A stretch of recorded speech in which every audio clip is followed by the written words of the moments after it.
Hola, soy Dana Verdier y hoy les contaré una nueva historia de éxito.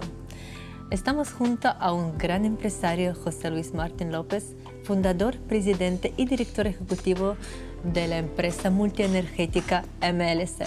Esta empresa andaluza nació en Linares, una ciudad de Jaén de unos 60.000 habitantes, con una estación de servicio con 2 empleados. 11 años después, consta con 42 estaciones de servicio distribuidos por todo el territorio nacional, abiertas 24 horas. Y también son distribuidores de energía, luz y gas, tanto a particulares como a grandes empresas. Vamos a descubrir los comienzos de la empresa MLC de manos de su protagonista, José Luis Martín López. Buenos días, José Luis. Buenos días, Dana. Encantada de estar aquí contigo y muchas gracias por recibirnos. Igualmente, encantado, es un honor para mí que vengáis a mi casa, a mi templo, a mi cuartel general y el sitio de mi hogar. Y es un honor para mí que vengáis a hacerme esta entrevista porque estoy súper encantado. Por cierto, una casa preciosa, es un palacio. Muchas gracias. Por fin estamos aquí, ya desde siempre lo cancelamos, ya hoy llegamos. Sí, al final en la casa tiene que tener todas las comodidades porque es el sitio donde tú tienes que venir a descansar, tiene que haber paz y tiene que tener todas las comodidades que puedas tener en la vida. Pero tú ya tienes eso y más. Sí. Gracias. Bueno, ¿empezamos? Sí, muy bien. José Luis, quien no te conoce, cuenta un poquito de ti. ¿De dónde eres? Vale, pues yo soy de una ciudad que se llama Linares, que está en la provincia de Jaén, y nací allí. Allí tengo mis oficinas centrales, allí tengo mi familia, tengo mis amigos, tengo mis seres queridos, aunque aquí en Marbella también, pero yo lo tengo allí todo porque yo llevo allí viviendo 38 años, que son los que tengo, y entonces pues bueno, pues nací allí, me he desarrollado allí, empresarialmente nací también allí y desarrollé mi negocio. Yo estudié técnico agrícola, que no tiene absolutamente nada que ver con mi negocio, imagínate, porque me gusta mucho el campo. Luego no me he dedicado a nada de eso, pero muy bien. Y bueno, ahí empecé un poco con mi idea. Yo, es verdad que nací, como siempre digo, nací para ser empresario, lo llevo en la sangre. Es cierto que no hay nadie en mi familia que sea empresaria, pero bueno, pues yo lo llevo en la sangre. Y eso, el cuerpo me pedía a mí el ser empresario. ¿De qué? No lo sabía, no sabía a qué me iba a dedicar.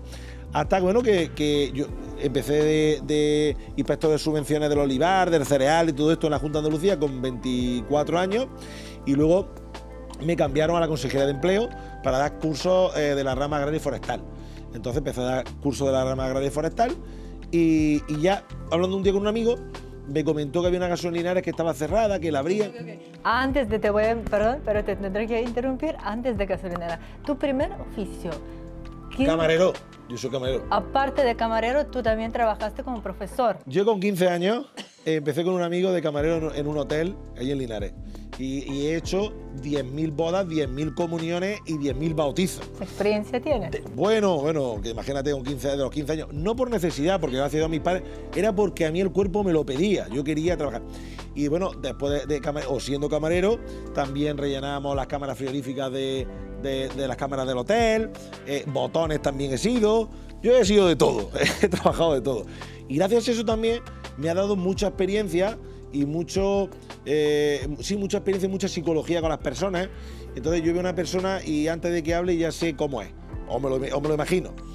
Bueno, con 18 años empecé a trabajar también en un restaurante, también de camarero, y dejé de ser camarero pues creo que a los 20 o 22 años más o menos. Y ya me centré en lo mío de estudiar temas. Bueno, ya iba estudiando porque iba compaginando una cosa con otra, pero ya empecé a trabajar de técnico agrícola, como inspector de subvenciones del olivar de cereal. De ahí me pasaron a la Consejería de Empleo para dar clases de profesor, y estuve dando clases de profesor, pues tuve como cerca de 2 años largos. Y ese profesor me dio mucha paciencia, mucha paciencia. O sea, ¿qué es lo que aprendiste de ahí? Pues, de esta época. Bueno, aprendí a dirigir equipos, que realmente yo no lo dirigía porque eran mis alumnos, ¿no? Pero sí un poco a dirigir las clases, a tener mucha paciencia, porque claro, yo tenía alumnos que como eran desempleados, desde los 16 años, que es la edad laboral en la que se puede trabajar en España, hasta los 60, repartido todas las edades. Bueno, pues claro, entre todas las edades pues había personas que eran de un modo, otros de otra, y a mí eso es lo que me dio bueno, mucha alegría porque enseñé a mucha gente lo que yo sabía, incluso me siguen llamando, oye José, gracias por enseñarme tal cosa que me ha valido para encontrar trabajo de esto y de lo otro. y sobre todo paciencia, mucha paciencia. Aprendí mucho, yo soy Y muy es lo nervioso. más importante Sí. en la vida del día de hoy, Sí, paciencia. sí. Pues ahí lo aprendí dando clases. Yo soy muy nervioso y con ello aprendí eso. Y también, bueno, pues esa tranquilidad que me da, porque claro, al final como hay personas, como te he dicho, son de muchas edades, no podía tratar a una forma, porque a lo mejor un señor de 50 años tiene una forma de entender las cosas diferente a un señor de 20. Entonces tienes que saber, bueno, lidiar un poco con todo. ¿Y de dónde te viene ese espíritu emprendedor? Pues mira, me viene no sé de dónde, porque realmente yo nací así. Entonces, como te he comentado, no hay nadie en mi familia, ni mis antepasados, que hayan sido empresarios o que hayan tenido una gasolinera. Nada de empresarios. Han trabajado por cuenta ajena y se han dedicado. Bueno, pues yo, como digo, yo nací para ser empresario y lo llevo en la sangre. Siempre había querido eso. No sabía a qué es a lo que me iba a dedicar, qué es lo que yo me iba a comprar y vender. Y me surgió un día la oportunidad. Pero es porque siempre me ha gustado. Yo incluso cuando estaba dando cursos de la rama agraria y forestal, yo me buscaba la vida para dar más cursos. O sea, yo antes de que terminara uno ya estaba dando otro, y estaba dando otro, porque soy muy proactivo. Cuando me fijo en un objetivo, me fijo el camino a seguir y voy como una escopeta por ese objetivo. No quitas el focus de ahí. No. Yo me centro y voy a por él a muerte, sea como sea. Hay que centrarse en la vida y sobre todo, cuando uno se marca objetivos, tiene que ser objetivo alcanzable y luego si es un objetivo un poco largo, ¿no? Dijéramos, tienes que ir partiendo. Esto es como si, por ejemplo, te quieres comer un chuletón de 1,5 kilos. Pues mira, si te pones chuletón de 1,5 kilos en un plato, pues lo mismo nada más que verlo y dices, esto no me lo como porque esto es imposible. Pero tú ese chuletón y dices al camarero, oiga, tráigame usted 200 gramos. Te comes los 200 gramos. Tráigame usted otros 200. Realmente los pequeños pasos. Claro, va poquito a poco porque además conseguir ese escalón de objetivo te retroalimenta y lo que hace es seguir más. Te vuelve a retroalimentar, vuelves a seguir. Pero si te marca un objetivo muy largo, no lo va a conseguir hasta no lo sabes cuándo. Tal vez te vas a cansar en hacer ese camino y lo vas a dejar. Cierto, es lo que pasa a bastante gente. O sea, una vez que empiezan y están esperando llegarlo mañana tener el éxito. Y no es así. No. Obviamente, se tarda tiempo, pero no todo el mundo aguanta hasta el final. Ahí está el problema de hoy. Y sobre todo cuando uno se marca un objetivo, no puede ser un objetivo económico. No puede pensar dinero. Eso se vendrá a posteriori. Tienes que pensar en el objetivo empresarial, en el objetivo personal, en qué me va a aportar a mí esto. Pues yo quiero llegar aquí por ilusión, porque quiero llegar aquí porque me hace ilusión por hacer tal cosa. O por eso. Te tiene que gustar. Tiene que apasionarte, te tiene que apasionar. Efectivamente, Tú tienes que levantarte por la mañana con pasión por lo que vas a hacer, que es lo que me pasa a mí. A mí me apasiona. Yo me acuesto por la noche deseando ese día para trabajar, porque a mí me encanta hablar con el cliente, me encanta solucionar cosas, me encanta hablar de gasolineras, me encanta visitar estaciones de servicio. Y como me encanta y tengo esa suerte, pues me apasiona y para mí no es trabajar, es un hobby. Entonces, ahora cuéntanos los comienzos de ese largo camino. Pues mira, los comienzos, estaba un día con un amigo hablando y me comentó que había una gasolinera en Linares que la abrían, que la cerraban, que tenía una inestabilidad en la apertura, así. Y dice, ¿por qué? Digo, porque este señor parece que tiene algún problema, tal. Bueno, pues digo, pues mira, yo voy a hablar con él, a ver qué tal. Y dice, hombre, José, ¿tú qué sabes de gasolinera? Digo, mira, no tengo nada, no tengo ni idea. Pero bueno, yo voy a ver qué me encuentro. Total, que entonces fui a hablar con este señor y llegué a un acuerdo para quedarme con esta unidad de suministro, con una gasolina pequeñita en Linares. Entonces, me salí de la Junta de Andalucía, yo tenía 27 años, me salí de la Junta de Andalucía y lo dejé todo, ¿eh? Además, yo soy así, cuando tengo un objetivo, a por él.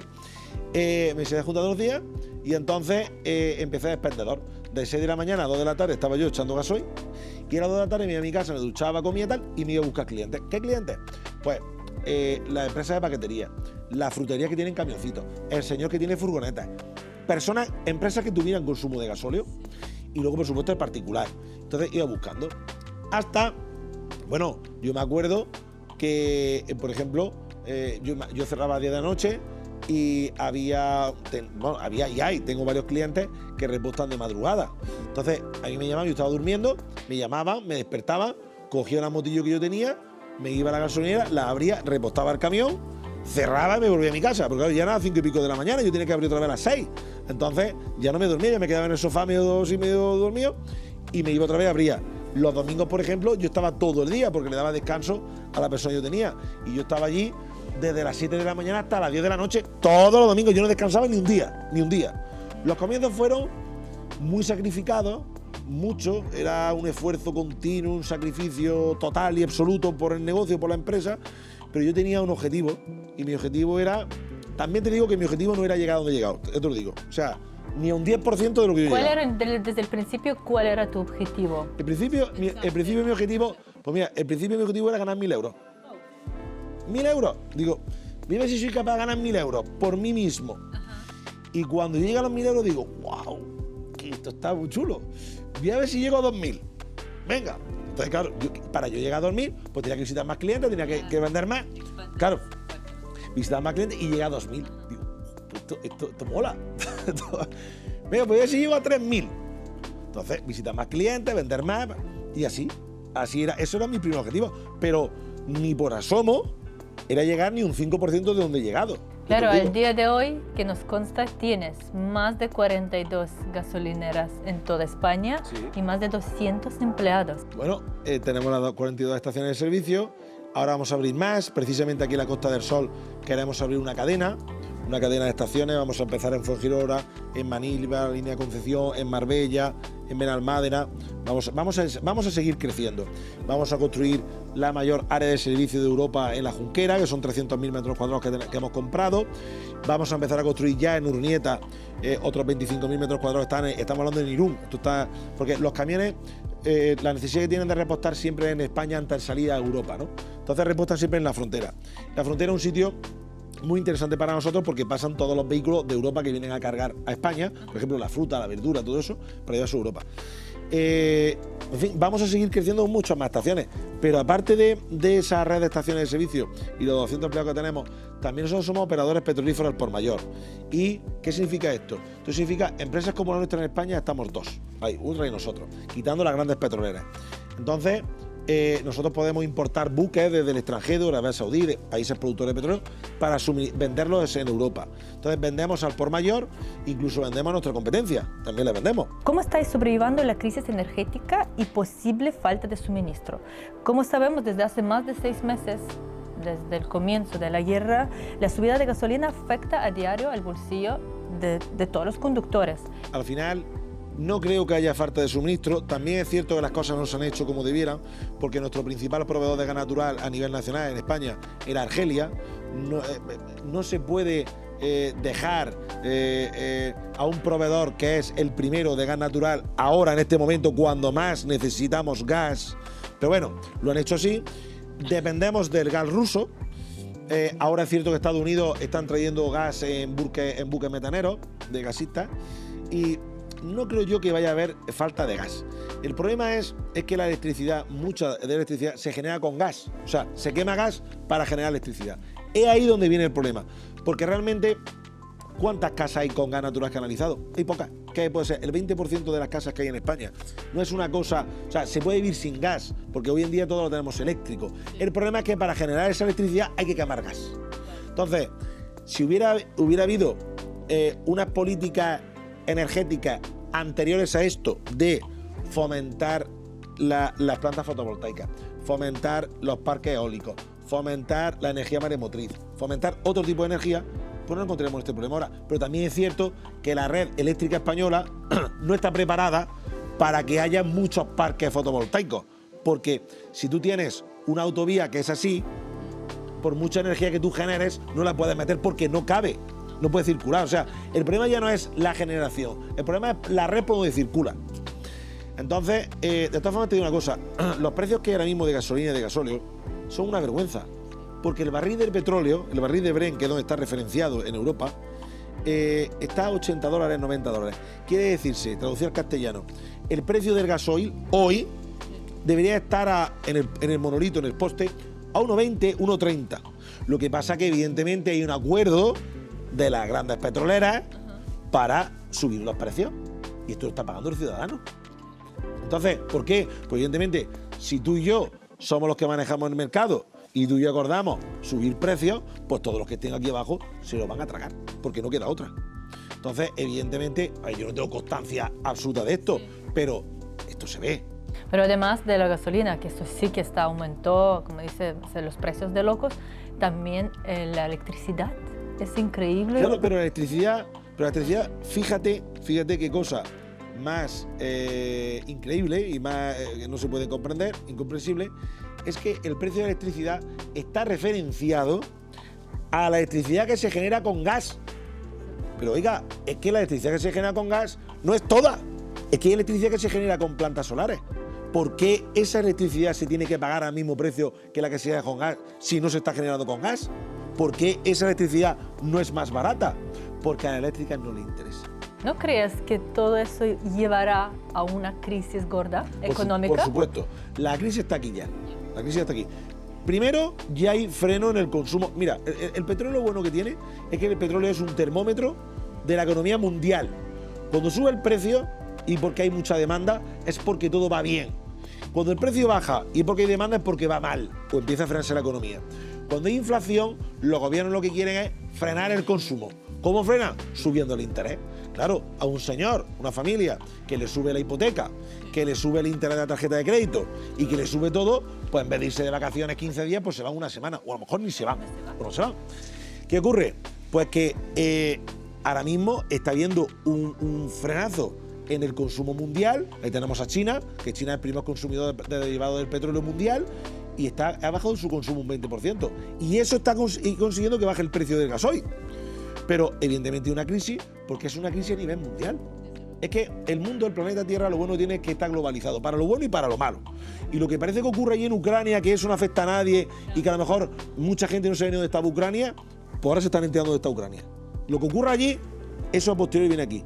Lo vimos en el COVID. En el COVID empezó un virus en China y al mes y medio estábamos todos encerrados en nuestras casas. Bueno, vuestra empresa además es una compañía muy solidaria, convencida de que la responsabilidad social corporativa es una pieza fundamental de su actividad. Correcto. ¿Verdad? Háblanos un poco de los compromisos de MLC. Pues mira, yo hace cuestión mira, estas cosas cuando las hablo se me ponen los pelos de punta, ¿verdad? Porque me emociona mucho y me gusta muchísimo ayudar a todas las asociaciones, colectivos, personas particulares que podemos. Yo hace como cuestión de un año y medio fundé una fundación que se llama Compromiso MLC. Entonces, Compromiso MLC ha nacido para canalizar todas esas ayudas que hacemos, ayudar a estos colectivos, por ejemplo, comedor social, que todo el gas y toda la electricidad que consume lo paga MLC, la Asociación contra el Parkinson a los que ayudamos, los saharauis, asociaciones saharaui de Jaén, por ejemplo, todos estos niños que vinieron a la provincia de Jaén, nosotros le pagamos la mitad del billete, porque luego yo soy muy sentimental, y todas estas asociaciones saben tocarme el botón del sentimiento. ¿Pero qué significa para ti ayudar a los demás? Para mí no tiene precio, de verdad, o sea, una cosa emocionante, me alegra muchísimo, me ilusiona y sobre todo me permite el poder darle la opción al que tengo enfrente de que viva lo que vivo yo, ¿no? Entonces decir, oye, por ejemplo, estos niños, ¿por qué no van a poder venir? ¿Cómo van a estar en un campo de refugiados a 60 grados? Debajo de una jaima que eso...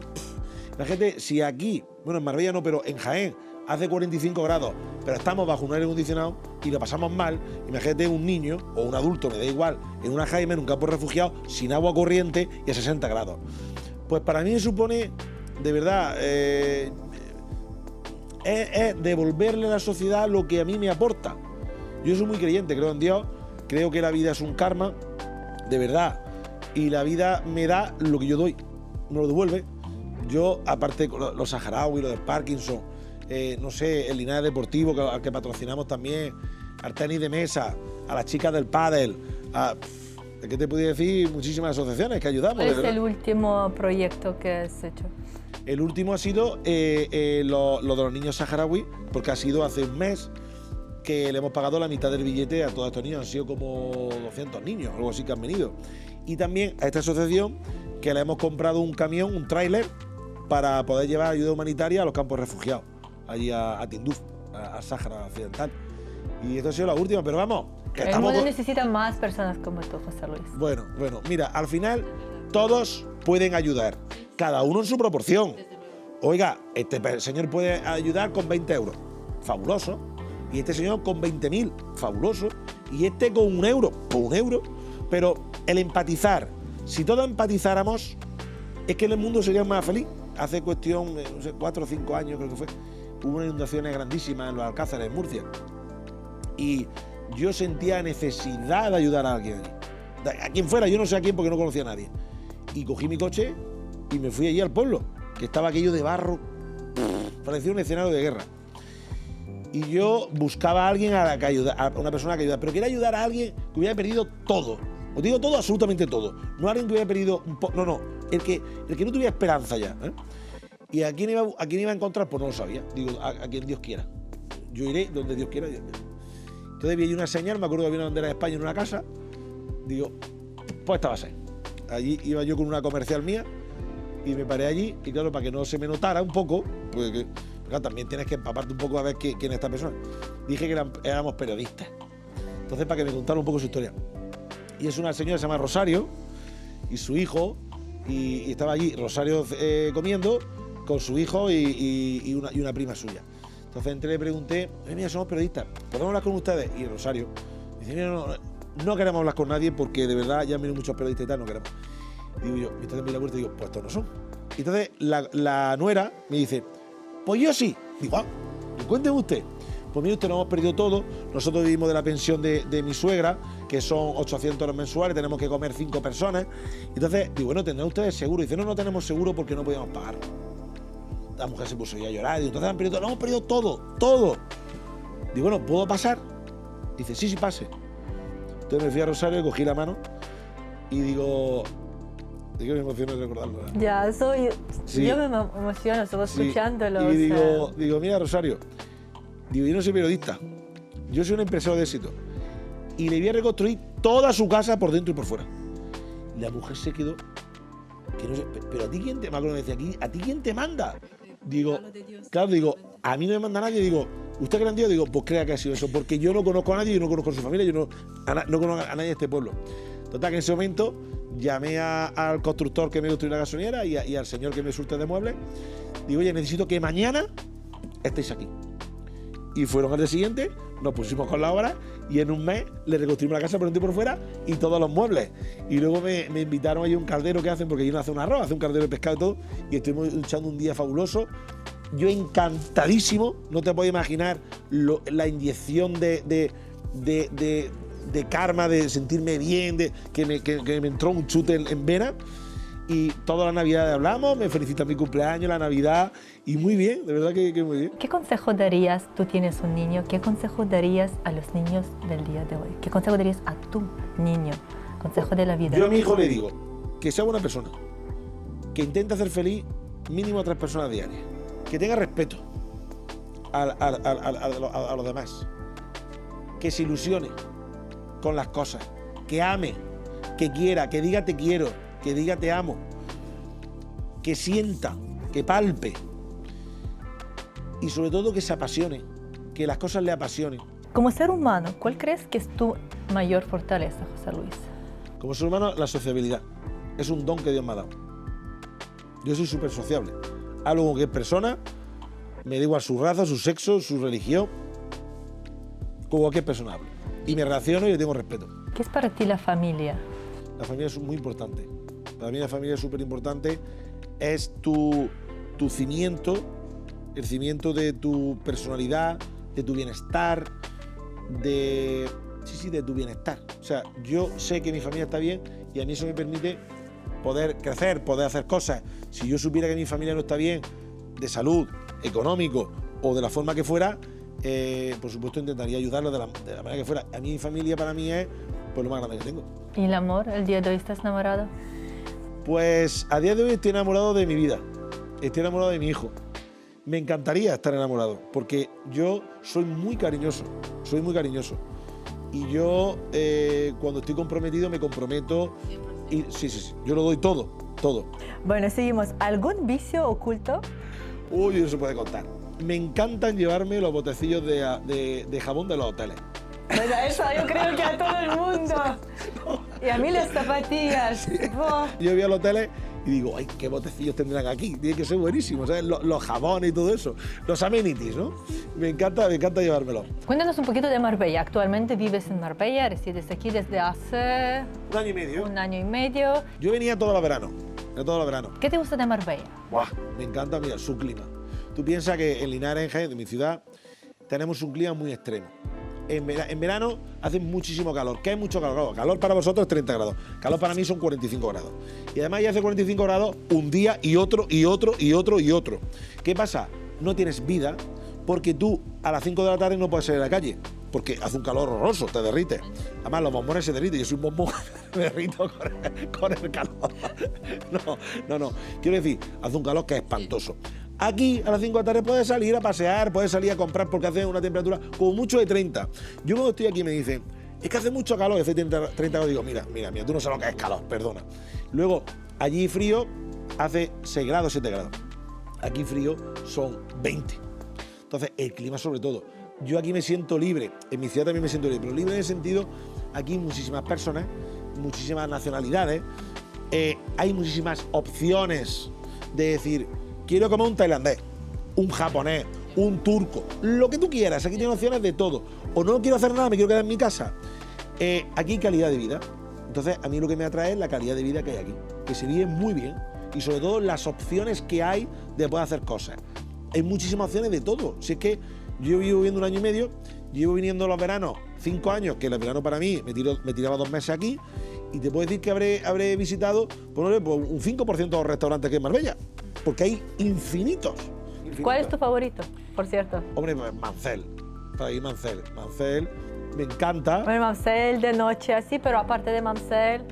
Aparte de Mancel, bueno, pues aparte de Mancel, pues mira, me gusta mucho Sigril, muy tranquilo, se cena muy bien o se come muy bien al mediodía. También me gusta, por ejemplo, el restaurante Organic, que es de comida orgánica. Marbella Club. Marbella Club para mí es top. ¿Cuándo sabes que es la hora de abandonar algo? En los negocios te puedo decir que no he abandonado ningún negocio. También te digo que yo de los negocios no me enamoro. Yo de los negocios, para mí son negocios. Entonces, si yo mañana tuviera que vender una gasolinera, la vendo y chimpum. No tengo sentimientos. Hay una frase, yo visité Birmania hace unos años con mi madre y mi hermana, que fue un viaje de verdad extraordinario, uno de los más espirituales que he hecho, y he visitado más de 50 países del mundo. Y la guía, que era budista, me dijo una frase y me la aplico siempre. Me dijo, si no hay apego, no hay sufrimiento. Y yo me quedé como, oye, ¿cuánta razón tiene esta mujer, macho? Y luego también me aplico una frase que yo digo es, esto es fuerza mayor. ¿Para qué hago eso? Para protegerme mentalmente. Mira, casualmente el otro día iba a coger el AVE. Iba a coger el tren en Madrid para Málaga. Y el señor de Uber, bueno, pues iba rapidísimo. El hombre iba lo más rápido que podía. No, a matarnos íbamos por Madrid corriendo. Y digo, mire, no corro este tema, no se preocupe. Si llegamos, llegamos. Y si no, pues coger el siguiente tren. A lo mejor otra persona en ese momento se frustra. Ay, que no llego, que... Yo digo, mira, esto es fuerza mayor. Yo que no se puede. Yo lo he intentado, no se ha podido. He puesto de mi parte, sí. Pero no se puede, pues no se puede, pues no pasa nada, pues al siguiente, pues nada, pues llegué a la estación, me gusta cambiar el billete, pues sí, pues cámbiamelo. Al siguiente, 1 hora más tarde, 7:30. Ya está, pues me monté en otro tren, punto. Entonces, por un lado, no tengo apego a lo material, a las personas sí, evidentemente, porque como te he dicho, soy muy cariñoso, soy enamoradizo, me enamoro muy rápido y tal. Y a lo material, no, a nada, absolutamente a nada. Me da igual que una cosa se rompa, que como si me dicen, es que tu casa ha ardido. Bueno, pues tampoco ya la arreglará. Estuviste en más de 50 países. ¿Cuál de esos es tu país favorito y por qué? Birmania es un país... Me da mucha pena porque ahora no se puede ir porque han dado otra vez un golpe de Estado. Pero es un país, mira, cuando nosotros fuimos, mi madre, mi hermana y yo, fuimos... este país había salido de una dictadura militar. Entonces la gente llevaba en esta dictadura 20 años, 30 años. Entonces la gente era muy de verdad. Bueno, incluso decirte que nos paraban por la calle para hacernos fotos, como si fuéramos extraterrestres, ¿sabes? Una cosa, claro, no habían visto turistas. Entonces, un país muy de verdad, la gente muy de verdad, muy transparente, muy pura. Y luego es un país que es precioso, súper espiritual, muy bonito, tiene una selva que es preciosa, unos paisajes muy puros, y no sé, es que muy espiritual. Son budistas y aquello es, verdad, Yo se lo recomiendo a todo el que pueda ir. Ahora, como te digo, están a esto de ermitar y entiendo no se puede visitar, pero cuando esto acabe, que espero que sea pronto, si Dios quiere, que visiten el país porque es súper extraordinario el país, de verdad. A mí me dejó impactado, me encantó. ¿Cómo lo ves esto? Antes de que terminemos, quiero preguntarte, ¿cómo lo ves talento con suerte? Talento con suerte. Vamos a ver, la suerte en los negocios no existe. Los negocios es sacrificio, trabajo, pasión, esfuerzo, constancia, dedicación. La suerte es el señor que toca la primitiva, el señor que toca el euromillón, ese tiene suerte. Pero en los negocios no hay suerte. ¿Y qué tal con casualidades? Estar en el sitio adecuado en el momento perfecto. Pero es que tú tampoco existe la casualidad. Tú estás en el sitio porque llevas una trayectoria que te ha hecho estar allí.